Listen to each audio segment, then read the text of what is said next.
ইরাকের প্রেসিডেন্ট সাদ্দাম হোসেনকে যখন রশিতে ঝুলানো হয় তখন সবচেয়ে বেশি তার লাশে তুতু ছিটিয়েছিল ইরাকের জনগণ, কারণ সাদ্দাম হোসেন তার জনগণের উপর ভরসা করেছিল। ইন্দিরা গান্ধীকেও মেরেছিল তার বডিগার্ড, কারণ ইন্দিরা গান্ধী তার উপর ভরসা করেছিল। পলাশির যুদ্ধে নবাব সিরাজউদ্দৌলাও হেরেছিল তার আপনজনদের বিশ্বাসঘাতকতায়। এরকম বহু ইতিহাস আছে। যারাই কাউকে ভরসা করেছিল তারাই চরমভাবে ঠকেছে। আপনি জানেন কি আপনাকে সবচেয়ে বেশি কষ্ট কে দিতে পারে? আপনি সবচেয়ে বেশি যাকে ভরসা করবেন সেই মানুষটাই। এ পৃথিবীটা কেউ কারো নয়, একমাত্র আপনি ছাড়া আপনার সাথে কেউ নেই। সবাই সুখের ফেরিওয়ালা।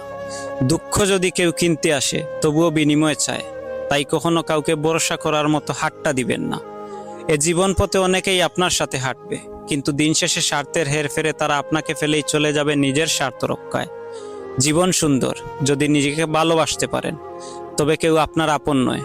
সময় একদিন হিসাব মতো সবটুকু বুঝিয়ে দেবে, কারণ আমি বিশ্বাস করি সময় হলো সবচেয়ে বড় শিক্ষক।